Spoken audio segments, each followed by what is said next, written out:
آپ کس ایمان اور عقیدے کی بات کرتے ہیں؟ بھائیوں میری قوم کو کلمہ نہیں آتا ہے، انہوں نے گانے تو حفظ کر رکھے ہیں، قرآن کی کتنی آیتیں حفظ ہے ذرا اپنے آپ میں ڈوب کر سوچ۔ میں کوئی ڈانٹ پیٹنے نہیں آیا، آپ کو کوسنے نہیں آیا، لیکن یہ محفلیں احتساب کی محفلیں ہیں، یہ محفلیں جنت بانٹنے کی محفلیں نہیں ہیں، میں اس کا قائل نہیں ہوں، اس لیے کہ ہم لوگ فکر رضا کے وارث، فکر رضا ہماری محافظ، ہم وہ لوگ نہیں ہیں کہ کہا اس کو دیکھو اس کو دیکھو جنت ملے گی۔ میں اس کا سخت مخالف ہوں۔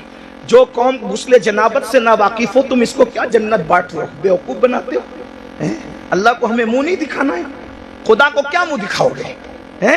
بتاؤ تو صحیح، جب وہ سن لیں گے کہ مفتی اسماعیل صاحب کے چہرے کو دیکھ کے جنت ملتی ہے، امین القادری کے چہرے کو دیکھ کے جنت ملتی ہے، مفتی جلیل صاحب کے چہرے کو دیکھ کے جنت ملتی ہے، بیوقوف ہے پھر وہ فجر میں اٹھیں گے؟ بیوقوف ہے وہ فجر میں اٹھیں گے؟ نہیں میرے بھائی، ہمیں اپنی قوم پہ اتنا ظلم نہیں کرنا چاہیے۔ جو قوم کلمہ یاد نہ رکھے وہ قوم کیسے جنت میں جائے گی؟ کچھ لوگ ہم سے لڑتے ہیں کہ تو لوگوں کو مایوس کرتا، میں نے کہا میں مایوس نہیں کرتا۔ ہم کیسے مایوس کر سکتے ہیں؟ ہمارے یہاں تو ایمان کی ڈیفینیشن یہ ہے، الایمان بین الخوف والرجاء، ایمان خوف اور امید کی درمیانی کیفیت کا نام ہے۔ ہم قوم کو مایوس کیوں کریں گے؟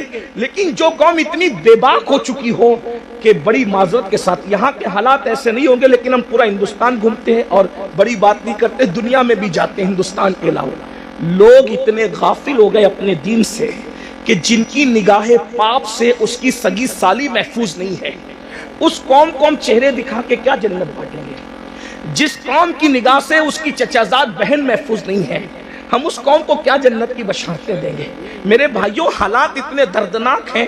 اب حالات تو یہ ہے کہ معاذ اللہ بیٹیاں جوان ہو جائے تو بعض جگہ وہ باپ کی نگاہ سے محفوظ نہیں ہے۔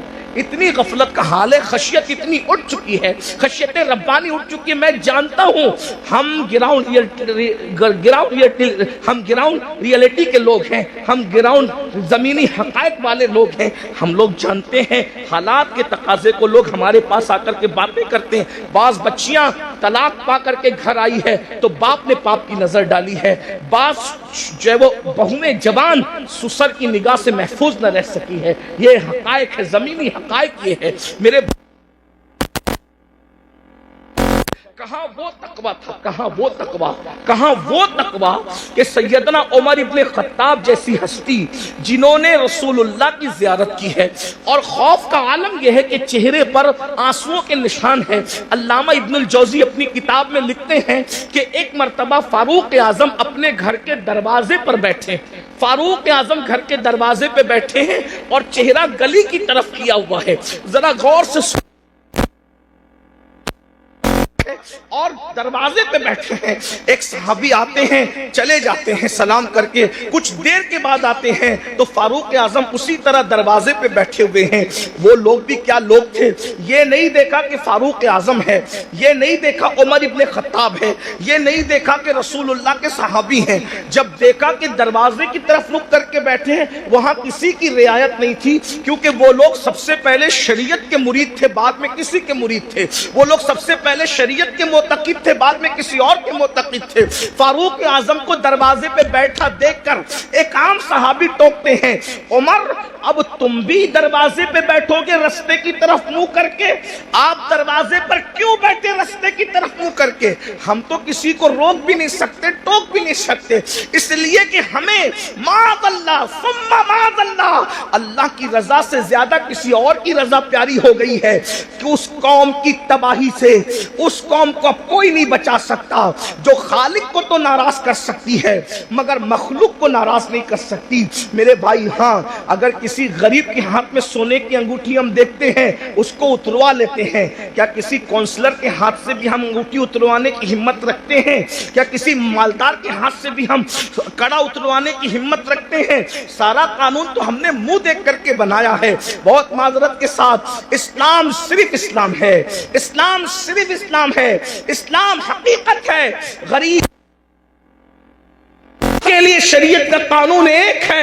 اللہ اکبر، ذرا غور تو کیجئے، فاروق اعظم جیسی ہستی کو ٹوکنے والا ٹوکتا ہے، آپ دروازے پہ بیٹھیں گے روڈ کی طرف، رستے کی طرف منہ کر کے؟ فاروق اعظم نے کہا اللہ تیرا بھلا کرے۔ ناراض نہیں ہوئے فاروق اعظم؟ یہاں ٹوکنے پہ لوگ ناراض ہوتے ہیں، فاروق اعظم ناراض نہیں ہوئے۔ اللہ تیرا بھلا کرے، تو مجھے ٹوکا لیکن پوچھ تو صحیح کہ میں دروازے پہ کیوں بیٹھا ہوں؟ دروازے پہ بیٹھنے کی وجہ کیا ہے؟ کہا کیا وجہ ہے؟ کہا آج میری بیٹی ام المومنین حفصہ مجھ سے ملنے آئی۔ پہلے تو میں اہل علم کی توجہ چاہتا ہوں، جو بیٹی ہوگی وہ کبھی ماں نہیں ہو سکتی، اور جو ماں ہوگی وہ کبھی بیٹی نہیں ہو سکتی۔ لیکن رسول اللہ کے نکاح میں جانے کی وجہ سے حفصہ کی شان یہ ہو گئی تھی کہ وہ فاروق اعظم کی بیٹی بھی تھی کہ ان سے پیدا ہوئی تھی، لیکن فاروق اعظم کی ماں بھی تھی کیونکہ رسول اللہ کے نکاح میں تھی۔ بے شک بے جہاں شک ماں اور بیٹی کے دونوں رشتے ایک ساتھ جڑے ہیں، لیکن فاروق اعظم کا تقویٰ دیکھو۔ فاروق اعظم کہتے ہیں آج میری بیٹی حفصہ مجھ سے ملاقات کے لیے آئی ہے اور میری بیوی اپنے میکے چلی گئی ہے، تو میں اپنی جوان بیٹی کے ساتھ اپنے کمرے میں اکیلا رہنا پسند نہیں کرتا، اس لیے میں دروازے کی طرف رک کر کے بیٹھ گیا ہوں اپنی بیوی کے انتظار میں کہ وہ آئے تو میں اندر جاؤں۔ وہ لوگ تھے اللہ کے خوف اور خشیت، جو بیٹی کے ساتھ جو ماں بھی ہو، ام المومنین بھی ہو، اس کے ساتھ تنہائی میں بیٹھنا گوارا نہیں کرتے، یہ وہ لوگ تھے۔ اور آج کیا ہو رہا ہے؟ کیا کر رہے ہو؟ اسلام کہاں نظر آتا ہے مجھے بتاؤ؟ وہ قوم ایمان کو تحفظ کیسے دے سکتی ہے جس کے پاس ایمان کی کوئی اہمیت ہی نہیں؟ آؤ نبی کی فکر دیکھو۔ قرآن نے ایک نبی کی موت کا ذکر کیا۔ پہلے تو یہ سن لے کہ ہم اہل سنت کے بارے میں لوگ بکواس کرتے ہیں، کہتے ہیں یہ لوگ نبی کی موت نہیں مانتے۔ میں نے کہا جھوٹ ہے، ہم اللہ کے سوا سب کی موت مانتے ہیں، حتیٰ کہ ہمارا عقیدہ ہے کہ موت کو بھی موت آئے گی، موت کو بھی موت۔ ہمارا عقیدہ، لوگ ہمارے عقیدے خود سے بیان کرتے ہیں، کبھی ہم سے سننے کی کوشش ہی نہیں کرتے۔ کبھی کہتے ہیں یہ سنی نبی کو بشر نہیں مانتے، ہم نے کہا جو نبی کو بشر نہ مانے ہم اس کو کافر سمجھتے ہیں۔ نبی بشر ہوتا ہے، لیکن تمہارے ماننے میں ہمارے ماننے میں فرق یہ ہے، نبی بشر ضرور ہوتا ہے لیکن وہ ہماری طرح بشر نہیں ہوتا، وہ خیر البشر ہوتا ہے، وہ سید البشر ہوتا ہے، وہ رشک بشر ہوتا ہے، وہ افضل البشر ہوتا ہے۔ ہاں، بلکہ لباس بشر میں نبی کو بھیج کر قدرت نے بشریت کو معراج عطا فرما دی ہے۔ بیدم شبارسی نے کہا تھا ابعاد بھی کچھ اور ہماری نظر میں ہے، ابعاد بھی کچھ اور ہماری نظر میں ہے، جب سے سنا ہے یار لباس بشر میں ہے، جب سے سنا ہے یار لباس بشر میں ہے۔ تو نبی کو موت آتی ہے، اور نبی کو موت آئی۔ توجہ کرنا، میں بہت بے باکی کے ساتھ اس لیے بول رہا ہوں کہ میری پشت پر کئی مفتیان کرام بیٹھے ہیں، کہیں پر علماء کے اساتذہ یہاں موجود ہیں، آپ بھی غور سے سنیں۔ نبی کو موت آئی لیکن نبی مر کے مٹی میں نہیں ملے، موت آئی مگر ایک آن کے لیے آئی، جس کو اہل سنت کا امام یوں بیان کرتا ہے انبیاء کو بھی اجل آنی ہے مگر ایسی کہ فقط آنی ہے، پھر وہی موت کے بعد ان کی حیات مثل سابق وہی جسمانی ہے، اس کی ازواج کو جائز ہے نکاح، اس کا ترکہ بٹے جو فانی ہے، تو زندہ ہے واللہ، تو زندہ ہے واللہ، میری چشم عالم سے چھپ جانے بے شک سبحان اللہ سبحان اللہ۔ ایک نبی کی موت کا ذکر ہو رہا ہے۔ قرآن کہتا ہے اذ حضر یعقوب الموت، سورۃ البقرہ ہے، اللہ پاک ارشاد فرماتا ہے اور یاد کرو، اذ یاد کرو، حضر یعقوب الموت۔ ہائے ہائے، قرآن بیان کر رہا ہے نبی کی موت کو، کیا کہا؟ حضر یعقوب الموت، حضر یا موت حاضر ہوئی، موت حاضر ہوئی کہاں؟ یعقوب علیہ السلام کے پاس۔ پتا چلا انبیاء کی بارگاہ وہ ہے جہاں موت بھی حاضر ہوتی ہے، موت بھی حاضری دیتی ہے۔ ہاں، اس کا مطلب یہ کہ تم اور طرح مرتے ہو، انبیاء اور طرح دنیا سے تشریف لے جاتے ہیں۔ دیکھیے، حاضر ہونے میں اور تشریف لانے میں فرق ہے۔ ویسے یوپی میں بتانے کی ضرورت نہیں، یوپی کے لوگ بہت پڑھے لکھے ہوتے، اردو تو جانتے ہی ہیں۔ اگر کوئی چھوٹا کسی بڑے کے پاس آ کر کہے کہ میں تشریف لایا تو پڑھا لکھا آدمی ضرور ہنسے گا کہ بڑوں کے پاس تشریف نہیں لاتے بلکہ بڑوں کے پاس حاضر ہوتے ہیں۔ اور جب بڑا کہے گا، جیسے مثال کے طور پہ اگر میں کہوں کہ حضرت مفتی اسماعیل صاحب کی بارگاہ میں حاضر ہوا تو صحیح ہے، لیکن اگر یہ کہوں کہ میرے پاس مفتی اسماعیل صاحب حاضر ہوئے تو غلط ہو گیا، بلکہ مجھے کیا کہنا پڑے گا؟ حضرت مفتی اسماعیل صاحب تشریف لائے۔ بات سمجھ میں آتی ہے؟ اب قرآن کیا کہہ رہے؟ حضر یعقوب الموت، موت حاضر ہوئی یعقوب کے پاس، تو پتا چلا یعقوب بڑے ہیں علیہ السلام، اور مرتبہ موت یہاں موت سے مراد موت کا فرشتہ ہے۔ جی جی اسی بات ہے ہمارے نبیوں سے رسول ملائکہ کا مرتبہ افضل نہیں ہے نا؟ ہمارے یہاں پڑھایا جاتا ہے رسول ملائکہ سے انبیاء کرام اور رسولان اعظام جو انسانوں میں ہیں وہ افضل ہیں، ٹھیک؟ حضر یعقوب الموت، اس سے پتا چلا۔ اور پھر اس کے بعد کیا قرآن کہتا ہے؟ جب موت حاضر ہوئی تو قرآن کہتا ہے حضرت یعقوب علیہ السلام نے اپنے بچوں کو، پوتوں کو، بیٹوں کو، سب کو جمع کیا، اور کیا کہا؟ اذ قال لبنی ما تعبدون من بعدی، کہ تم میرے بعد کس کی عبادت کرو گے؟ نبی کو فکر کیا ہے؟ بیٹے کیسے کیسے بیٹے ہیں؟ کیا نبی نے تربیت نہیں کی ہوگی؟ یا یوسف علیہ السلام جیسا بیٹا؟ اسی طریقے سے ان کے اور جو 11 بیٹے تھے، یاد رکھیے گا وہ جو 11 بیٹوں کا تذکرہ قرآن میں ہے، ہم ان کی بے ادبی نہیں کر سکتے کیونکہ وہ بگڑے ہوئے لوگ نہیں تھے، وہ تو ایک ان کی ایسی لغزش تھی جو رشک کی بنیاد پر ہو گئی تھی، ہے نا؟ مگر وہ اولاد پیمبر تھے، ان کے اور ان کی اولادیں، یعقوب علیہ السلام کو فکر ہے تو یہ نہیں کہ میرے بچے میرے بعد کھائیں گے کیا، کیونکہ رزق کا وعدہ اللہ نے کیا، اللہ رزاق ہے۔ میرے بعد میرے بچے پہنیں گے کیا، اللہ رب ہے وہ پہنائے گا بھی۔ میرے بعد میرے بچوں کا کیا ہوگا، ارے وہ سب کچھ انتظام کر دے گا۔ نبی کو فکر ہے دنیا سے جاتے وقت تو اپنے بچوں کے ایمان کی فکر ہے۔ پوچھتے ما تعبدون من بعدی، میرے بعد تم کس کی عبادت کرو گے؟ تو بیٹوں کی بھی تربیت ہوئی تھی، پوتوں کی بھی تربیت ہوئی تھی، انہوں نے کیا کہا؟ قالوا نعبد الہک۔ اب یہاں توحید بیان ہو رہی ہے، توجہ کرنا، یہیں سے ایمان، اب گفتگو کا آغاز ہوتا ہے۔ ایمان اصل کیا ہے، توحید اصل کیا ہے؟ قالوا نعبد، ہم عبادت کریں گے الہ کا، جو تمہارا خدا ہے۔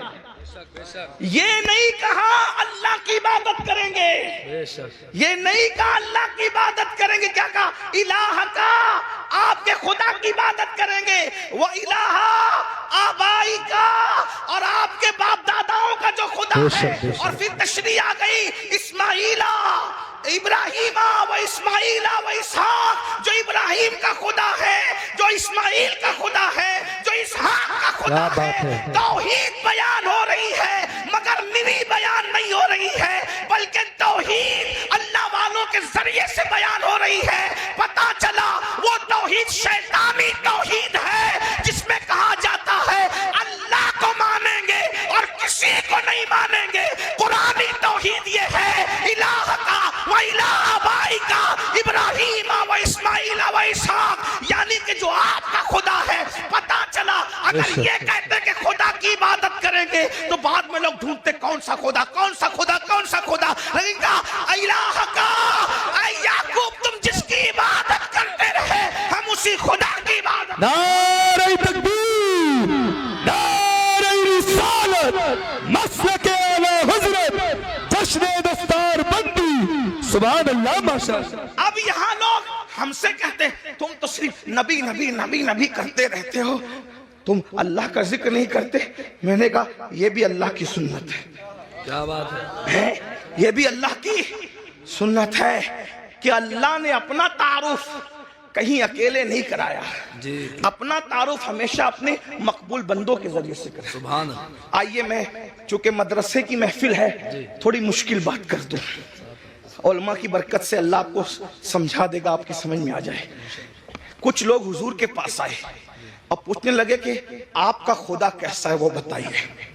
خدا کو دیکھنے کی تمنا تھی، آپ کا خدا کیسا ہے وہ بتائیے۔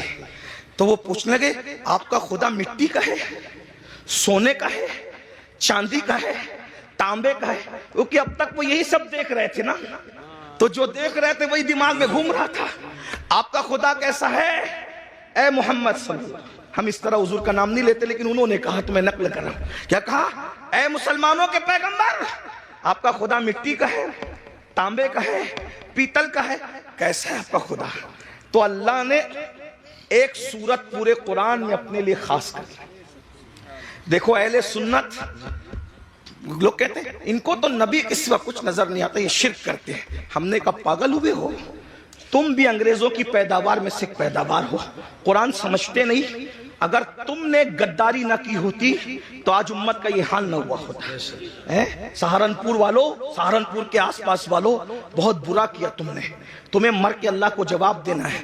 توحید کے نام پہ تم نے توحید کا گلا گھونٹنے کی کوشش کی ہے، لیکن قرآن کی توحید میں آپ کے سامنے پیش کروں. میری بات مشکل تو نہیں لگی، اتنی مشکل کبھی نہیں کرتا، لیکن چونکہ ایمان ہی ایک مشکل عنوان ہے نا.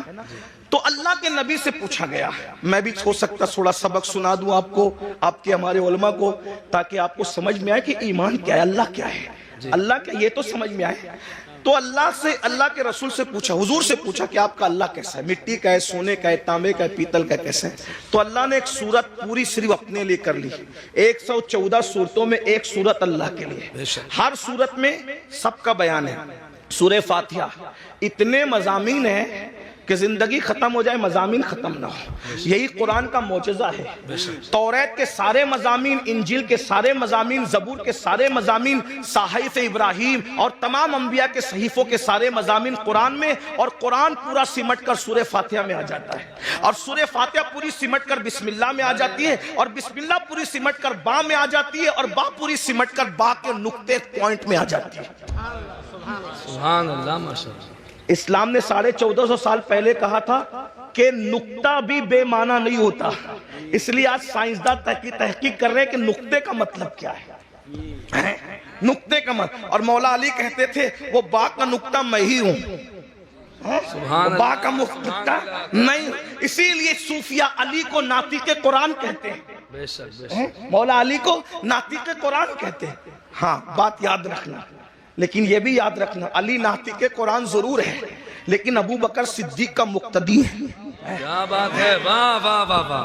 بے شک بے شک. علی ناطق قرآن ضرور ہے، لیکن صدیق اکبر کا وہ 2.5 سال تک کہتے رہے پیچھے اس امام کے، 10 سال تک کہتے رہے فاروق اعظم کے پیچھے اس امام کے، 12 سال عثمان غنی کے پیچھے اس امام کے. میں سوچتا ہوں پیچھے کھڑے رہنے والا ناطق قرآن ہے تو مرتبہ صدیق اکبر کا کیا، مرتبہ فاروق اعظم کا کیا ہوگا، مرتبہ عثمان غنی کا کیا ہوگا. اسی کو میرے امام کہتے ہیں تیرے چاروں ہمدم ہے، یک جان یک دل، ابو بکر، فاروق و عثمان علی ہے.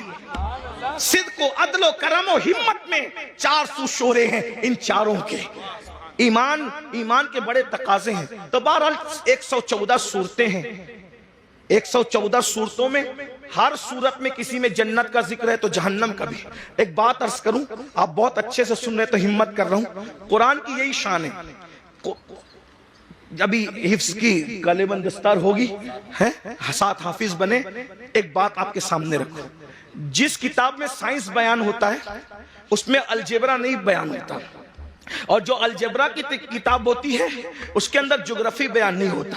جو جغرافی کی کتاب ہوتی ہے اس کے اندر جو ہے وہ مذہب بیان نہیں ہوتا، اور جس میں مذہب بیان ہوتا ہے اس کے اندر سائنس بیان نہیں ہوتا ہے نا. ایسے ہی اگر آپ مذہب کی کتاب میں جغرافی بیان کریں تو مضمون بدلنے سے ساری گڑبڑ ہو جائے. جیسے شاعر لوگ ابھی نعت پڑھ رہے تھے، کلام پڑھ رہے تھے، اگر یہ نعت پڑھتے پڑھتے لَكَ بَدْرٌ فِي الْوَجْهِ الْأَجْمَلْ خَطْ حَالِ مَا زُلْفُ أَبْرِ اجل تُرے چندن چندرو پرو کنڈل رحمت کی بھرن برسا جانا، یہ شعر پڑھتے اور ساتھ میں غالب کا یہ جوڑ دیتے کہ کل 14ویں کی رات تھی شبر رہا چرچا تیرا، کچھ نے کہا کہ چاند ہے، کچھ نے کہا چہرہ تیرا، ہم بھی وہاں موجود تھے، ہم سے بھی سب پوچھا کیے، ہم چپ رہے، ہم ہنس دیے، منظور تھا پردہ تیرا. کچھ لوگ چپل اٹھا لیتے، کم بخت، کم سے کم نعت کا تقدس دیکھ، کہاں وہ چہرے بددہا اور کہاں غالب کے محبوب کا چہرہ. تھوڑی شرم تو کر. مضمون بدلا، گڑبڑ ہوئی کہ نہیں؟ ایسا لگا جیسے مخمل کی چادر میں ٹاٹ کا پیون لگ گیا. ایسے ہی ہے نا؟ بولو بھئی ایسے ہے کہ نہیں ہے؟ ایک عنوان، جیسے ابھی میں عنوان بیان کر رہا ہوں ایمان پر، اور ایمان بولتے بولتے اچانک میں لطیفہ بولنے لگوں تو کہیں گے کس مسخرے کو لا کے بٹھایا. علماء کا بھی خیال نہیں کیا. ارے 5000 لوگ تھے، 1 گھنٹہ برباد نہیں کیا، بلکہ 5000 لوگوں کا 1 گھنٹہ برباد کیا تو مسلمانوں کے 5 گھنٹے امین القادری نے برباد کر دیا. کیوں لائے تھے اس کو؟ ہے کہ نہیں بھائی یہ بات؟ تو عنوان بدلتا ہے تو مخمل میں ٹاٹ کا پیون لگتا ہے. علمی دیانت کے خلاف ہے عنوان کا بدل دینا، اور عنوان بدلتا ہے تو بوجھل ہو جاتا ہے انسان۔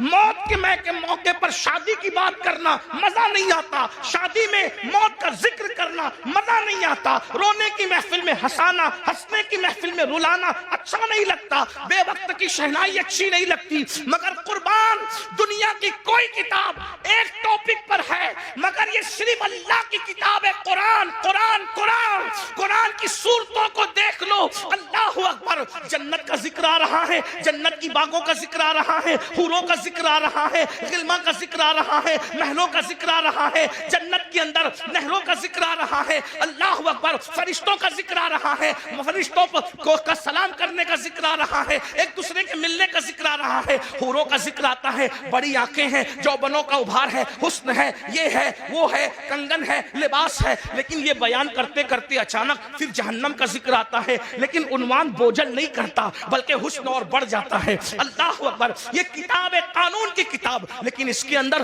بہاروں کا ذکر بھی ہے، جہنم کا ذکر بھی ہے، انسان کا ذکر بھی ہے، جانوروں کا ذکر بھی ہے، چوپاؤں کا ذکر بھی ہے، پرندوں کا ذکر بھی ہے، شجر کا ذکر بھی ہے، حجر کا ذکر بھی ہے، شفق کا جمال بھی ہے، افق کی سرخی بھی ہے، ستاروں کی انجمن بھی ہے، انسان کا حسن بھی ہے، بڑھاپے کے گڈھے خد و خال بھی ہے، عمر کا سٹیایا پن بھی ہے، احسن القصص، کسی کے گمنے کا ذکر بھی ہے، کسی کے ملنے کا ذکر بھی ہے، کسی کے آگ میں جانے کا ذکر بھی ہے، گلزار بن جانے کا ذکر بھی ہے، کسی کے ظلم کا ذکر بھی ہے، کسی کے انصاف کا ذکر بھی ہے، کسی کے تقدس کا ذکر بھی ہے، کسی کے زنا کا ذکر بھی ہے، کسی کی فکری آبادی کا ذکر بھی ہے، کسی کے فکری تقدس کا ذکر بھی ہے۔ قرآن بیان کرتا ہے مگر بوجھل نہیں ہوتے، بلکہ عقیدت میں بڑھتی چلی جاتی ہے، مزہ بڑھتا چلا جاتا ہے، اور دل پکار اٹھتا ہے۔ یہ کسی انسان کا کلام نہیں ہے، یہ کسی ایسی ہستی کا کلام ہے جسے واقعی خدا کہلانے کا حق ہے۔ کیا بات ہے، بے شک، سبحان اللہ، ماشاءاللہ۔ قرآن ہے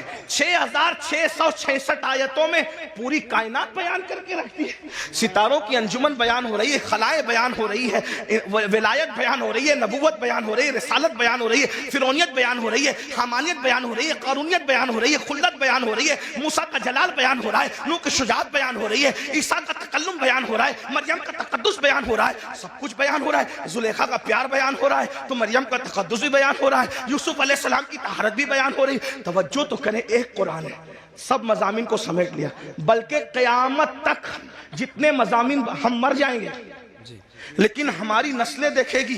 ہو سکتا ہے اگر یہ تقریر اس وقت رہی تو لوگ شاید کہیں گے کہ کسی کہنے والے نے مجذوب کی بڑھ نہیں تھی، یہ صرف عقیدت نہیں تھی بلکہ حقیقت تھی۔ آگے مضامین اور آئیں گے، قرآن ہی ایک کتاب ہوگی جو ہر چیلنج کا جواب دے گی۔ ایک مثال پیش کرتا ہوں، بات اپنے عنوان سے ہٹنا نہیں چاہتا لیکن ایک مثال پیش کرتا ہوں اچھے سے۔ دیکھو زمین اور آسمان کے بیچ میں کیا ہے؟ بولو کیا ہے؟ خلا ہے، خالی جگہ ہے۔ خلا بیکار ہے، لوگ یہی سمجھتے تھے، زمین کام کی، آسمان کام کا، خلا بیکار ہے، لیکن قرآن نے اس وقت کہا، توجہ کریں قرآن کا انداز، ان فی خلق السماوات والارض واختلاف اللیل والنہار لآیات لأولی الالباب الذین یذکرون اللہ قیاما وقعودا وعلی جنوبہم ویتفکرون فی خلق السماوات والارض ربنا ربنا ربنا ما خلقت ھذا باطلا سبحانک فقنا عذاب النار۔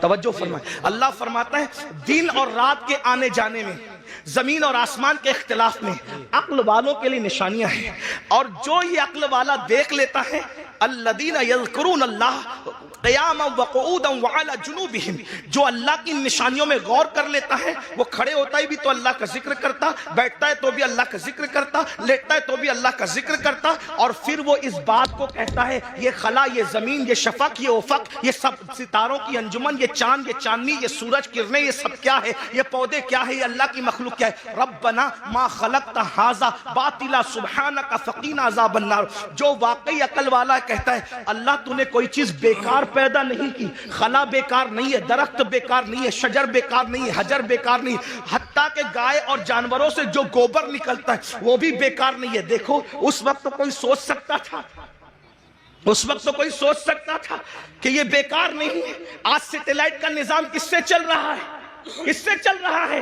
یہ خلا سے تو چل رہا ہے۔ قرآن کہہ رہا ہے، توجہ کریں، تو میں کیا کہہ رہا تھا آپ کے سامنے؟ 114 صورتوں میں ایک ہی صورت ہے جس کو اللہ نے اپنے لیے خاص کیا ہے، اور اس کا نام رکھا ہے خالص نہیں، ہاں کیونکہ خالص سے بھی اور بڑھ کر تفضیل کے ساتھ ہے نا اخلاص. بے شک بے شک خالص نہیں اخلاص. سبحان اللہ سبحان اللہ. اب یہاں دھیان دینا, توجہ, میری بات سمجھ میں مشکل تو نہیں لگ رہی, بات سمجھانے میں کامیاب ہوں, جی جی سر پہ سے تو نہیں جا رہی ہے. ہاں اخلاص, ایک ہی صورت اخلاص. اب میں تھوڑا سا اپنے لب و لہجے میں بات کرتا ہوں. اخلاص کسے کہتے ہیں؟ ہم کہتے ہیں نا بھئی اخلاص کے ساتھ کام کرو, مطلب کسی کے لیے نہ کرو, ایک کے لیے کرو. تو جو جس میں دو آ جائے وہ خالص نہیں رہتا, اخلاص کیسے ہو سکتا ہے؟ جیسے اگر دودھ میں پانی ملا دیا تو خالص رہا. بولو بھائی, علماء بول رہے ہیں, آپ لوگ نہیں بول رہے ہیں, مجھے ڈر لگ رہا ہے کہ میرے جانے کے بعد بولیں گے یہ بات سمجھ میں نہیں آئی. بولو بھائی, دودھ میں پانی ملا تو خالص رہا کیا؟ مل کے بولو, خالص رہا کیا؟ جب خالص نہیں رہا تو اخلاص کیسے ہو سکتا ہے؟ تو دودھ میں پانی ملے گا تو ملاوٹ ہو گئی, اخلاص نہ رہا. پانی کے اندر پانی ملا دیا, لیکن بسلیری میں بورنگ کا پانی ملایا تو بھی خالص نہیں رہا, ملاوٹ ہوگی. ہے پانی, کوالٹی ایک نہیں ہے, اس لیے اخلاص خالص نہیں رہا.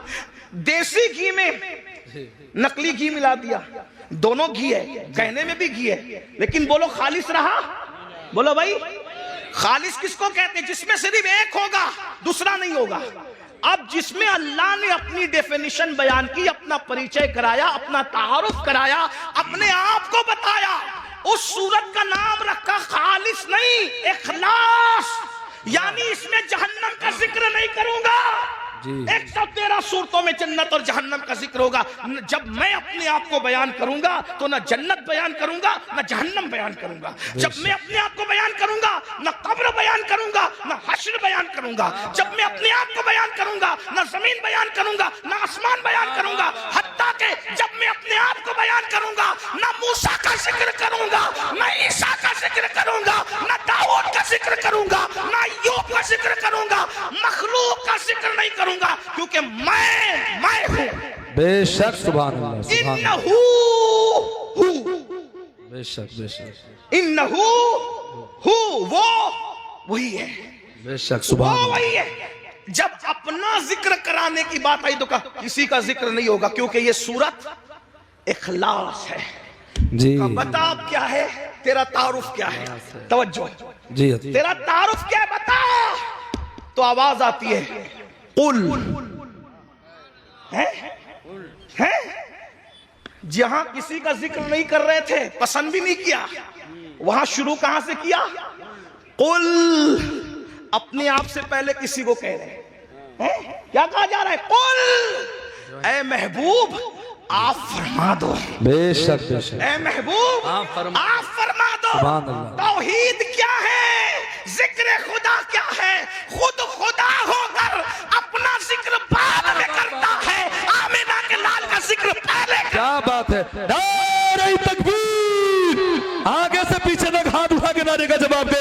نعرہ تکبیر, نعرہ رسالت, عظمت مصطفیٰ, خواجہ کا ہندوستان, جشن دستار بندی, حضور سید امین القادری صاحب قبلہ, مدرسہ اسلامیہ ترکیہ ہریانہ. واہ واہ واہ واہ. اپنا ذکر بعد میں ہو, اللہ بعد میں آ رہا ہے, پہلے قل آ رہا ہے. قل آپ کہیے محبوب, یعنی اس کو بھی پسند ہے کہ میرا ذکر بعد میں ہو. اب اگر کسی کو فتویٰ لگانا ہے سنیوں پہ نہ لگاؤ.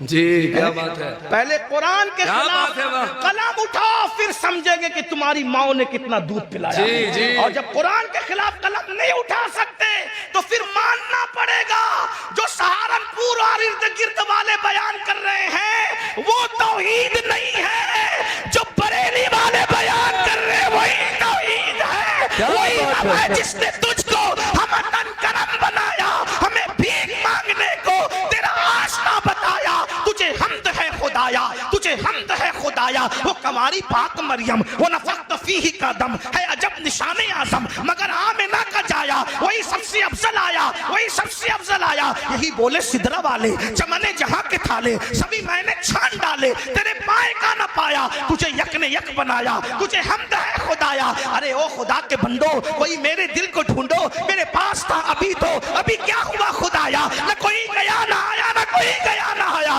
ہمیں اے رضا تیرے دل کا پتہ چلا بمشکل، در روضہ کے مقابل وہ ہمیں نظر تو آیا، یہ نہ پوچھ کیسا پایا، یہ نہ کوچ پیسا کایا، تجھے حمد ہے خدایا، تجھے حمد ہے خدایا، یہ نہ پوچھ کیسا پایا، یہ نہ پوچھ کیسا پایا، تجھے حمد ہے خدایا، تجھے حمد ہے خدایا۔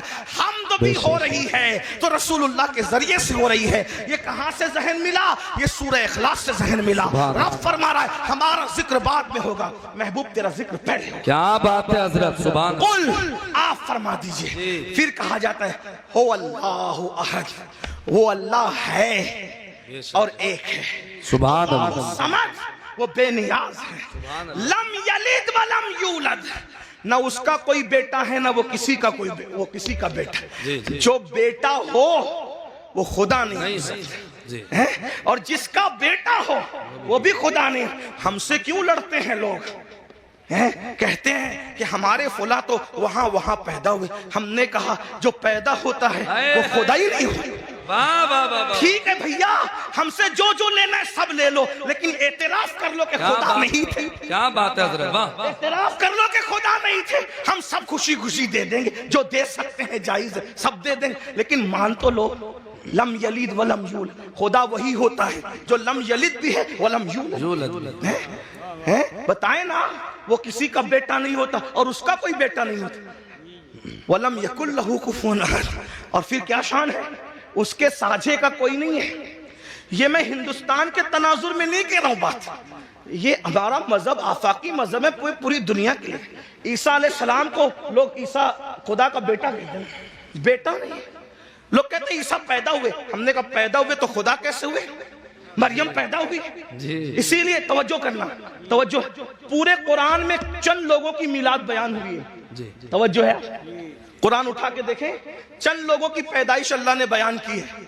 بعد میں جن لوگوں کو خدا کہا جانے والا تھا اللہ نے سب کی میلاد بیان کر دی، کیوں؟ تاکہ پتہ چل جائے جو پیدا ہوتا ہے وہ خدا نہیں ہوتا۔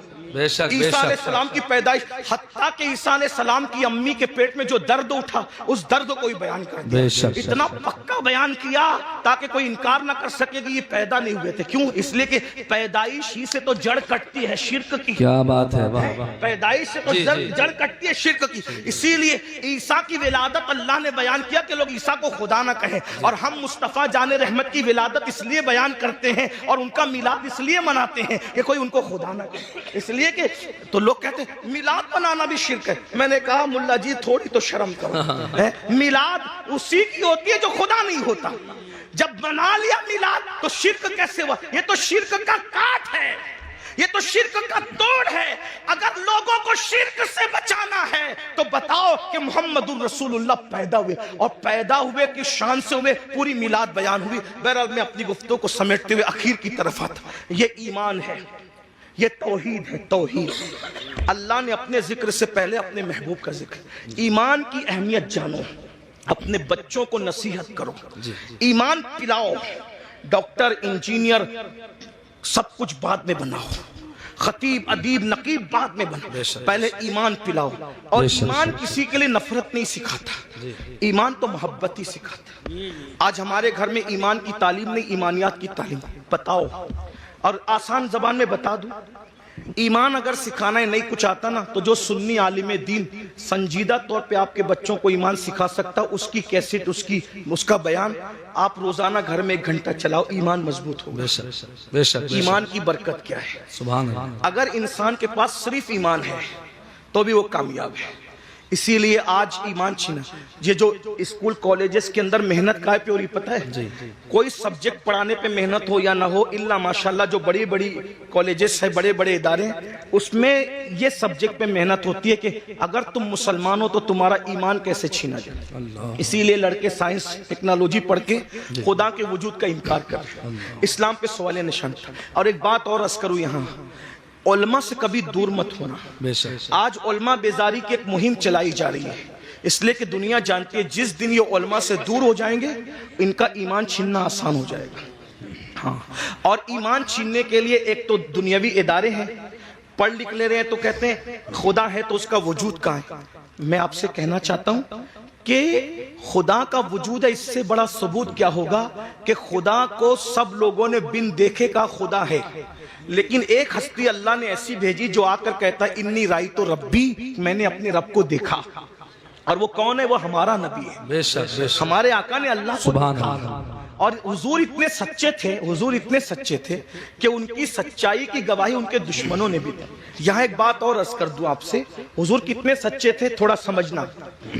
قرآن کے اندر رسول اللہ کو گالیاں، یعنی کہ جو کافروں نے گالیاں دی ہے، ان گالیوں کو جو کافر بکتے تھے، گندی گلیز گالیاں، تو ان گالیوں کو، جو گالیاں انہوں نے کافروں نے دی ہے، اللہ تبارک و تعالیٰ نے اس کا تذکرہ فرمایا ہے. کیا تذکرہ فرمایا؟ کہ انہوں نے میرے محبوب کو یہ گالی. قرآن گالی کی کتاب نہیں، قرآن گالی کو نقل نہیں کرتا، قرآن گالی کو بیان نہیں کرتا. لیکن گالی کا مطلب کیا؟ گالی کا مطلب یہ کہ جس کو کسی کو اس کے منصب سے ہٹ کر بیان کر دو تو یہ گالی ہے. جیسے کتے کو کہو کہ کتا تو گالی نہیں ہوئی، لیکن کسی عالم کو کہہ دو معاذ اللہ تو یہ گالی ہوگی، ہے نا. تو انہوں نے رسول اللہ کو گالیاں دی. قرآن گالی کی کتاب نہیں، قرآن گالی بیان کرنے والی کتاب نہیں، قرآن بڑی مقدس کتاب ہے. لیکن قرآن کی حکمت یہ تھی کہ جو گندے الفاظ انہوں نے نبی کے لیے کہے، قرآن نے پہلے اس کو بیان کیا پھر اس کا جواب دیا. جیسے انہوں نے نبی کو کہا کہ یہ پاگل ہے، تو قرآن نے بتایا کہ یہ لوگ میرے محبوب کو کہتے ہیں کہ یہ مجنون ہے، لیکن اللہ قسم اٹھا کے کہتا ہے کہ آپ مجنون نہیں ہو. پہلے بیان کیا، انہوں نے کہا مجنون ہے تو بیان کیا، اس کو بیان کر کے پھر اس کا جواب دیا. انہوں نے رسول اللہ کے لیے کہا کہ محمد کے ہاتھ ٹوٹ جائیں، اللہ نے پہلے وہ بیان کیا پھر اس کا جواب دیا. تبت یدا ابی لہب، یہ صورت آئی. کسی نے کہا نبی کو معاذ اللہ ثم معاذ اللہ، اللہ نے اس کے خلاف 10 آیتیں اتاری، آخری میں کہتی ہے اتلم بعد ذالک زنیم. لیکن اسی طرح انہوں نے کہا یہ جادوگر ہے. قرآن نے بیان کیا کہ یہ میرے محبوب کو جادوگر کہتے ہیں، میرا محبوب جادوگر نہیں ہے. کچھ لوگوں نے کہا ان پہ جادو کا اثر ہوا ہے، تو قرآن کہتا ہے میرے محبوب کو یہ کہتے ہیں جادو کا اثر ہوا ہے، لیکن میرے محبوب پہ جادو کا اثر نہیں. بولو بھائی بات سمجھ میں آتی ہے؟ بات سمجھ میں آتی ہے؟ قرآن گالی کی کتاب نہیں، قرآن کے اندر گالی بیان نہیں ہو سکتی. لیکن حکمت یہ تھی، انہوں نے کہا پاگل پہلے بیان ہوا اس کا جواب ہوا، انہوں نے کہا جادوگر پہلے بیان ہوا اس کا جواب ہوا، انہوں نے کہا یہ پہلے بیان اس کا جواب ہوا. کیوں ایسا ہوا؟ حکمت کیا تھی؟ توجہ چھوڑ دو بھائی. حکمت کیا تھی؟ توجہ. حکمت کیا تھی؟ بہت نازک بات آئی. انہوں نے جو کہا قرآن بیان کر کے جواب دے رہا ہے. حکمت کیا تھی؟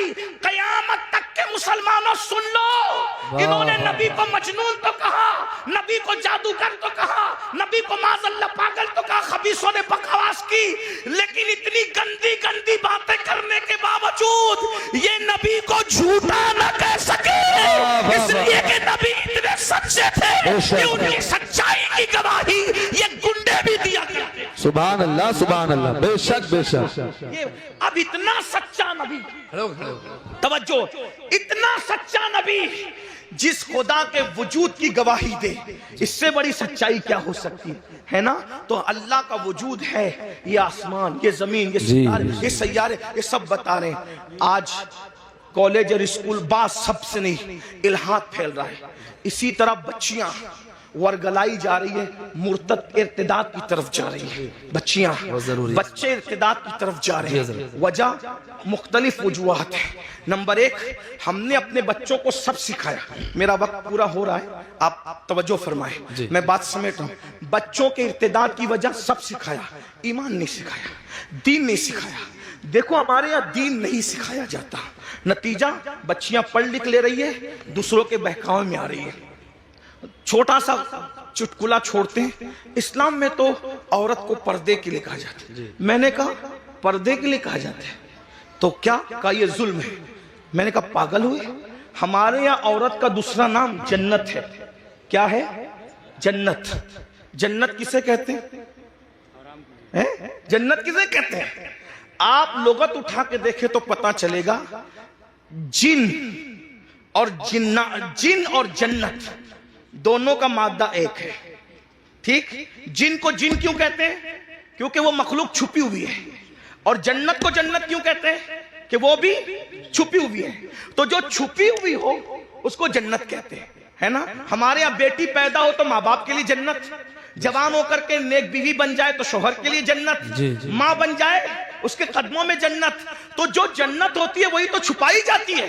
ہمارے عورت کا دوسرا نام جنت ہے اور جنت چھپانے کی چیز ہے. الحمدللہ ہم عورت کو جنت سے کم نہیں مانتے, اسی لیے اللہ نے اپنی جنت بھی چھپا رکھی ہے جو سدرۃ المنتہا پر ہے, اور ہم نے اپنی زمین کی جنتوں کو بھی چھپا رکھا ہے جو ماں کی شکل میں, بیوی کی شکل میں, بیٹے کی شکل میں. سبحان اللہ, ماشاءاللہ. جنات بھی چھپے ہوئے ہیں اور جنت بھی چھپی. سبحان اللہ. اسی لیے جنات ہیں مگر نظر نہیں آتے. کیوں؟ اس لیے کہ چھپی ہوئی مخلوق ہے. اللہ اکبر. توجہ کریں آپ. عرض کیا کر رہا تھا, تو لڑکیوں کو ورگلایا جاتا ہے, بہکایا جاتا ہے, اور اب ہم لوگ کیا کرتے ہیں, ہم لوگ گھٹنے پر حملہ نہیں ہو رہا ہے, حملہ سر پہ ہو رہا ہے, گھٹنے ہی پکڑ کے سہلا رہے ہیں, گھٹنے کو بچا رہے ہیں. میرے بھائیوں, یہ تو معلوم کرو کہ بچے مرتد کیوں ہو رہے ہیں, بچیاں مرتد کیوں رہے ہیں, اسلام کی نفرت کیوں ہے. اس کی کئی وجوہات ہیں. نمبر 1, سب سے پہلی وجہ ایمان نہ بتانا.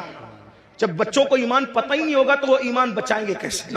نمبر 2, غربت, غریبی کفر تک لے جا رہی ہے. نمبر 3, بچیوں کی دیر تک شادی کا نہ ہونا, یہ بچیوں کو کفر تک لے جا رہا ہے, اور اس کے ذمہ دار آپ بھی اور ہم لوگ بھی ہیں. کیوں؟ اس لیے کہ بچیوں کی شادی میں تاخیر کیوں ہو رہی ہے. ماں باپ کو شوق نہیں ہے بچیوں کو بٹھانے کا, لیکن 30 سال 35 سال کی بچیاں ہو رہی ہے اور ہم ان کی شادی نہیں کر پا رہے. کیوں؟ اس لیے کہ کوئی اس بچی کو کرنے کے لیے تیار ہی نہیں. وجہ, اتنی ظالم رسومات ہم نے پیدا کر دی ہے, جہیز کے نام پر, ہلدی کے نام پہ, مہندی کے نام پہ, مانگنے کے نام پہ, اس کے نام پہ, اس کے نام پہ, کہ بچیاں 30 35 سال کی ہو جاتی ہیں اور ان کو اچھے رشتے نہیں آتے. بہت معذرت کے ساتھ, یہ علاقہ بڑا دیندار ہے, لیکن اتنا ضرور کہوں گا, ساری دینداری شادی کے موقع پہ سمجھ میں آتی ہے. ساری دینداری شادی کے موقع پہ سمجھ میں, صرف جلوس میلاد میں دینداری نہیں, شادی کے موقع بھی دینداری بتاؤ نا. صرف جلسوں میں درد بھری باتیں نہیں, شادی کے موقع میں بھی دینداری بتاؤ. جو لوگ منہ پھوڑ کے مانگتے ہیں وہ تو مانگ ہی لیتے ہیں, جو لوگ نہیں مانگتے وہ لوگ بھی غریب گھروں میں صرف اس لیے رشتہ نہیں کرتے ہیں کہ یہاں جائیں گے تو کچھ ملے گا نہیں. ایک تو وہ ہے کہ جو مانگ رہا ہے, اور ایک تو وہ ہے جو وہاں جا رہا ہے جہاں ملنا ضروری ہے. جہاں نہیں ملے گا وہاں جانا ہی نہیں ہے, جہاں نہیں ملے گا وہاں. بڑی معذرت کے ساتھ, تو ادھر ادھر کی نہ بات کر, یہ بتا کہ قافلہ کیوں لوٹا. مجھے رہزنوں سے غرض نہیں, تیری رہبری کا سوال ہے. میں نے کئی جگہ یہ بات رکھی اور لوگوں نے میری بات کو قبول کیا. بہت سارے لوگ, نوجوانوں نے یہ ارادہ کیا کہ انشاءاللہ سسرال سے ہم ایک چاندی کا تار بھی نہیں لیں گے, ایک گلاس بھی نہیں لیں گے. یہ ماحول بن رہا ہے ملک کے اندر, کیونکہ قرآن کہتا ہے وَذَكِّرْ فَإِنَّ الذِّكْرَ تَنْفَعُ الْمُؤْمِنِينَ. مومنوں کو نصیحت کرو کہ نصیحت کرنا مومنوں کو فائدہ پہنچاتا ہے. میری قوم کے جوانوں, اگر صرف تم یوٹیوب پر مرتد ہونے والی لڑکیوں کی ویڈیو شیئر کر کے درد بھری باتیں کرو گے تو اس منافقت سے کام ہونے والا نہیں ہے. یہ منافقت عملی چھوڑ دو, اور تم اتنی درد بھری باتیں کرتے ہو. اگر درد ہے کسی کے ایمان بچانے کا تو عہد کرو کہ اگر میری شادی نہیں ہوئی ہے تو میں جہیز نہیں لوں گا, اور اگر میری شادی ہو چکی ہے اور میں بچوں کا باپ ہوں, اب اپنے بیٹوں کی شادی کروں گا تو جہیز نہیں لوں گا, جہیز کا بائیکاٹ کروں گا, غلط رسومات کا بائیکاٹ کروں گا. پھر دیکھو ایمان بچے گا کہ نہیں بچے گا. اللہ اکبر. خوبصورت بیٹیاں ہیں, شریف بیٹیاں ہیں, دیندار بیٹیاں ہیں, لیکن ان کو رشتے اس لیے نہیں آتے کہ ان کے باپ کے پاس بھیک دینے کے لیے جہیز کی شکل میں کچھ پیسے نہیں ہیں. اللہ اکبر. مسلمانوں, نبی سے عشق کا دعویٰ کرتے ہو, رسول اللہ سے محبت کا دعویٰ کرتے ہو, نبی کے نام پہ جان لٹانے کی بات کرتے ہو. سوچو, یہ جہیز کی غلط رسومات کی بنیاد پر جب مسلمان کی کوئی بیٹی کسی مشرک اور منکر اسلام کے ہاتھ میں ہاتھ دے کر جب کفر کی دہلیز چڑھتی ہوگی تو گنبد خضرا میں رسول اللہ کے دل پہ کیا گزرتی ہوگی. اللہ اکبر. حضور کے دل پہ کیا گزرتی, اس لیے کہ اس کا باپ تو ناواقف ہے کہ میری بیٹی کیا کر رہی ہے, لیکن نبی تو ہر چیز سے واقف ہے.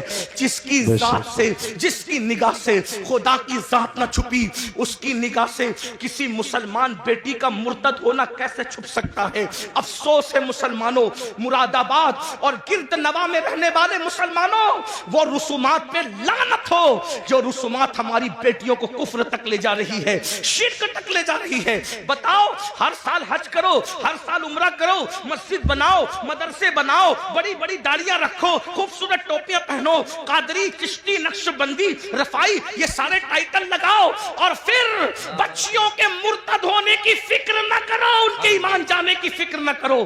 اگر قیامت کے دن رسول اللہ کا سامنا ہوگا، حضور نے دامن پکڑ کے پوچھ لیا، او منافق، میری امت کی بیٹیاں مرتد ہو رہی تھی تیری ناجائز رسومات کی بنیاد پہ، تو کیا کر رہا تھا؟ اللہ، کیا جواب دو گے؟ یہ میری مائیں اور بہنیں بیٹھی ہیں، یہ بھی رشتے ڈھونڈنے نکلتی ہیں میری مائیں اور بہنیں، تو یہ لالچ میں سرتا پر ڈوب جاتی ہے۔ یہ بیٹے کی شادی کرنے نہیں، یہ اپنے بیٹوں کو بیچنے نکلتی ہے۔ کبھی بچیوں کے ایمان کا سوچا؟ ارے میری بہن، اگر تیرے شوہر نے بھی تیرے ساتھ یہی کیا ہوتا تو بتا، کیا تو اتنی عزت کے ساتھ رہ سکتا؟ کیا دولت ہی سب ہے؟ مال ہی سب ہے؟ ایک بات کہوں، تم اگر جہیز نہیں لوگے صرف کسی کا ایمان بچانے کی نیت سے، تو پتا ہے جہیز میں تمہیں کیا ملے گا؟ رسول اللہ کی دعائیں اور ان کی خوشی ملے گی۔ واہ واہ واہ، سبحان اللہ۔ اگر سمدھی نے تمہیں جہیز دیا، چند سالوں کے بعد وہ ٹوٹ پھوٹ جائے گا۔ سسر نے تمہیں جہیز دیا، ساس نے چند سالوں کے بعد ٹوٹ، اور حضور نے ایمان بچانے کی بنیاد پر صرف تجھے ایک بار دیکھ کے مسکرا لیا، قیامت تک کہ تیری نسلوں کی تقدیر سمجھ جائے گی۔ بے شک بے شک بے شک۔ اب آپ پر ہے مسلمانوں، تم جہیز لیتے ہو یا جہیز نہیں لیتے؟ اگر وہ سامنے والے دینا بھی چاہے تو ان کو کہو ہم نہیں لیں گے، ہم جہیز کا بائیکاٹ کریں۔ کچھ لوگ ہمارے سامنے بھی کھڑے ہوئے، بھائی دیکھو بھائی، میں ایک بات کہتا ہوں، آپ کو گالیاں دینا ہمیں دے لو، ہم تو اپنا مطالعہ ایک مشورہ پیش کر رہے ہیں۔ کچھ لوگ کہتے ہیں نہیں جہیز سنت ہے۔ میں حضرت مفتی اسماعیل صاحب، مفتی جلیس اور بھی مفتیان کرام ہیں، ان کے سامنے 2 منٹ کا ایک مطالعہ پیش کرنا چاہتا ہوں۔ اگر غلطی ہوگی تو میں یہی رجوع کر لوں گا۔ ہم لوگ ضدی لوگ نہیں ہیں، ہم امام احمد رضا کی فکر کے وارث، فکر رضا ہماری ہے، ٹھیک ہے نا؟ ضدی لوگ ہمارے یہاں یہ ہے کہ غلطی ہو جائے تو رجوع کر لو۔ کیوں؟ کیونکہ آر نار سے بہتر ہے۔ لوگ ہمیں یہی تانا دیں گے نا کہ رجوع کر لیا، ٹھیک ہے بھئی، ہم تو رجوع والے لوگ، توبہ والے لوگ، اور توبہ اللہ کی بارگاہ میں محبوب ہے۔ حضور نے سیدہ پاک کو جہیز نہیں دیا، یہ میں آج آپ کے سامنے بات کرتا ہوں۔ حضور نے سیدہ فاطمہ الزہرا پاک کو جہیز نہیں دیا۔ میں نے کئی جگہ پیش کیا علماء کے سامنے، لیکن علماء نے میری تائید ہی کی، ابھی تک کسی نے اختلاف نہیں کیا۔ اگر کوئی استاد اصلاح کر دے تو ہم نہیں بیان کریں گے اس کو آج کے بعد، لیکن تھوڑا سن لیں۔ حضور نے جہیز نہیں دیا۔ کیسے نہیں جہیز دیا؟ میں نے کہا پہلی بات تو یہ ہے کہ حضور علیہ السلام کی ایک بیٹی نہیں تھی، 4 بیٹیاں تھیں، ہے نا؟ 4 بیٹیاں تھیں، اور 4 بیٹیوں پہ ہمارے پاس دلیل بھی موجود ہے۔ میں اس کی طرف ابھی نہیں جاتا، میرا ٹائم ختم ہو رہا ہے، صرف 10-15 منٹ بچے، جو ٹائم مجھے دیا گیا تھا اس میں 10-15 منٹ بچے، اس کو سن لیں۔ میرا ٹائم ہاں بول دوں گا، ہاں ہو جائے گا، ہو جائے گا، اتنے ٹائم میں ہو جائے گا۔ توجہ ہے نا؟ عرض کروں نا، حضور کی کتنی بیٹیاں تھیں؟ 4 بیٹیاں تھیں۔ اس کو میں اشارہ کر دیتا ہوں، آپ اس کو سن لیں۔ قرآن کہتا ہے، قرآن کہتا ہے اپنے محبوب سے، اللہ اپنے محبوب سے کہتے ہیں، اللہ تعالیٰ ارشاد فرماتا ہے کہ اے محبوب آپ فرما دیجئے، اے محبوب آپ فرما دیجئے، قل آپ فرما دیجئے، کیا فرما دیجئے؟ کیا فرما دیجئے؟ لے ازواجی کا، اللہ فرماتا ہے قل لے ازواجی کا و بناتی کا اور و نساء المؤمنین، 3 طبقے کو نبی خطاب کر رہے ہیں اللہ کے حکم سے۔ قل لے ازواجی کا و بناتی کا و نساء المؤمنین، آپ کہیے اپنی بیویوں سے اور اپنی بیٹیوں سے اور مومنوں کی عورتوں سے۔ تو یہ بناتی کا جو ہے نا، یہ بناتی کا، کیونکہ عربی زبان کا حسن یہ ہے کہ ہر زبان میں واحد اور جمع ہے، بات ختم۔ عربی میں واحد تثنیہ، جمع قلت، جمع کثرت، ہے نا یہ تفسیر۔ تو قرآن کیا کہہ رہا ہے؟ وہ بناتی کا، تثنیہ کے ساتھ نہیں ہے، کس کے ساتھ ہے؟ جمع کے ساتھ۔ تو اگر تسنیے کے ساتھ بھی ہوتا تو 2 بیٹی ماننی پڑتی، اور اگر ایک بیٹی ہوتی تو بنتی کا کہا جاتا، بناتی کا نہیں کہا جاتا، ہے نا؟ بناتی، قرآن اگر بناتی کا کہہ رہا ہے تو ماننا پڑے گا کہ کم سے کم نبی کی 3 بیٹیاں تھیں، کم سے کم، اور ہم تو الحمدللہ 4 بیٹیاں مانتے ہیں، اس پہ دلیل رکھتے ہیں۔ لیکن اب یہاں سنیے، یہ کوئی عنوان مناظرے کا چھیڑنے نہیں ہے، میں کوئی مناظر نہیں ہوں، لیکن بات کہنے لگا، اور میں بات جو کہہ رہا ہوں ان علماء کی موجودگی میں کہہ رہا ہوں، انہیں حق ہے، اور میں تو کہتا ہوں کہ علماء کو یہ حق ہونا چاہیے، اگر کوئی خطیب کوئی شاعر غلطی کرے تو وہ اس کو چٹھی دے کر یہ کان میں اس کی اصلاح کر سکے اور اس کو قبول کرنا چاہیے۔ یہی ہمارے دادا مرشد حضور مفتی اعظمین کا طریقہ تھا۔ سبحان اللہ، سبحان اللہ۔ اسٹیج پہ بھی لڑنے کی ضرورت نہیں، کیونکہ لوگ ہمیں دیکھتے ہیں، کان میں جو بات کہنی چاہیے اس کو کان میں کہنا چاہیے، جس کو میدان میں کہنا چاہیے اس کو میدان میں کہنا چاہیے، ہے نا؟ بہرحال تو حضور کی کتنی شہزادیاں ہیں؟ کتنی ہیں؟ اب اگر آپ یہ کہتے ہیں کہ حضور نے سیدہ فاطمۃ الزہرا کو جہیز دیا، سنی اگر کہتا ہے تو اس کو یہ بھی ثابت کرنا پڑے گا کہ سیدہ زینب بنت محمد کو بھی دیا، ام کلثوم بنت محمد کو بھی دیا صلی اللہ علیہ وسلم، رقیہ بنت محمد کو بھی دیا صلی اللہ علیہ وسلم۔ بھئی جب 4 شہزادیاں ہیں تو ایک ہی کو جہیز کیوں دیا؟ ایک بات ٹھیک بات سمجھ میں آتی ہے؟ جو نبی یہ کہے کہ اگر ایک کھجور اپنے بچوں میں تقسیم کرنا ہو تو برابر برابر تقسیم کرو، ورنہ اللہ کو قیامت میں جواب دینا پڑے گا۔ جب نبی کھجور کی تقسیم میں برابری کر رہے ہیں تو جہیز کے اندر دینے میں حضور برابری کیوں نہ کریں گے؟ تو آپ کو یہ بولنا پڑے گا کہ حضرت زینب کو کب دیا، حضرت رقیہ کو کب دیا، ام کلثوم کو کب دیا۔ ایک بات پھر آپ کہیں گے مفتی احمد یار خان نعیمی نے تو لکھا، مثنوی میں تو موجود ہے۔ میں نے کہا میں ان کا غلام ہوں، میں ان سے بغاوت نہیں کروں گا، لیکن بس بات اس کو اتنی پلٹ دو کہ جو جہیز کی لسٹ ہے وہ صحیح ہے، اس کا میں انکار نہیں کر رہا ہوں، لیکن بس بات اتنی پلٹ دیجئے کہ حضور نے جہیز نہیں دیا، نہ بیٹی کو دیا نہ داماد کو دیا، نہیں دیا، دونوں کو نہیں دیا، نہ بیٹی کو دیا نا، تو کہا پھر وہ کیا تھا؟ میں نے کہا آسان بات، مولا علی کے والد کی غربت کی وجہ سے جب کچھ حالات ایسے پیدا ہو گئے، وہ تو مالدار بہت تھے لیکن کچھ حالات پیدا ہو گئے قحط کی وجہ سے، تو حضور اپنے چچا حضرت عباس کو ساتھ لے گئے، کہا کہ اس وقت قحط کا زمانہ ہے، میرے چچا کے مجھ پہ احسانات ہیں، تو ایسا کرتے ہیں کچھ بچے آپ لے لیں کچھ بچے میں لے لوں، اور آپ پال لیں میں پال لوں۔ تو جب ان کے پاس گئے تو حضرت عقیل کو سونپ دیا حضرت عباس کو، اور حضرت جعفر کو کسی کو سونپ دیا، اور طالب کو اپنے پاس رکھ لیا، اور مولا علی کے بارے میں کہا کہ اے محمد علی کو تم لے جاؤ۔ تو بچپنے سے حضور مولا علی کو اپنے گھر لائے،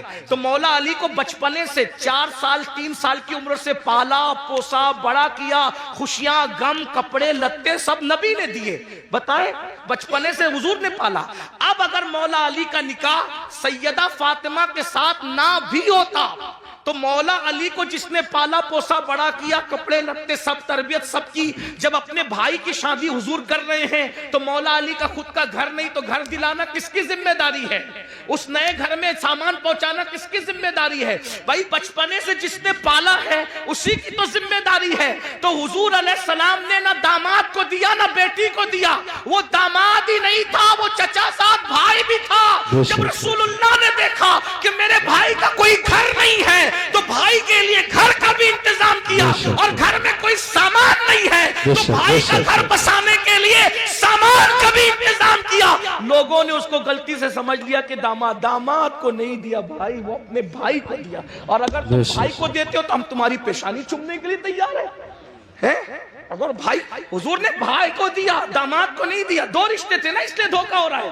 ایک تیسری بات چلے ٹھیک ہے، اگر علی مرتضیٰ کو دیا ہی داماد کو جہیز اور بیٹی فاطمۃ الزہرا کو جہیز دیا، تو سیدنا علی مرتضیٰ نے جب اپنی بیٹی زینب کی شادی کی تو کتنا جہیز دیا وہ بتاؤ؟ اپنی بیٹی ام کلثوم کی شادی کی تو کتنا جہیز دیا؟ جب علی پاک نے جہیز لیا تو دیا کہ سنت ہے نا جہیز لینا دینا، تو علی پاک نے دیا، ثابت کرو۔ صدیق اکبر نے اپنی بیٹیوں کا نکاح کیا تو کتنا جہیز دیا وہ ثابت کرو۔ ارے جو صدیق اکبر نبی کو مسکراتا دیکھے تو بھی مسکرائے، جو عبداللہ ابن عمر مسکراتا دیکھے تو بھی مسکرائے، کوئی ہڈی چوستا دیکھے تو بھی ہڈی چوس کر کے کہے کہ میں نبی کی سنت ادا کر رہا ہوں۔ اگر نبی کا امامہ کانٹے میں الجھ جائے اور صحابہ کا نہ الجھے تو وہ الجھا کر کے کہے کہ ہم نبی کی سنت پہ عمل کر رہے ہیں۔ بتائیے وہ سنتوں کے اتنے عامل تھے، تمہیں فرائض بھی سمجھ میں نہ آیا اور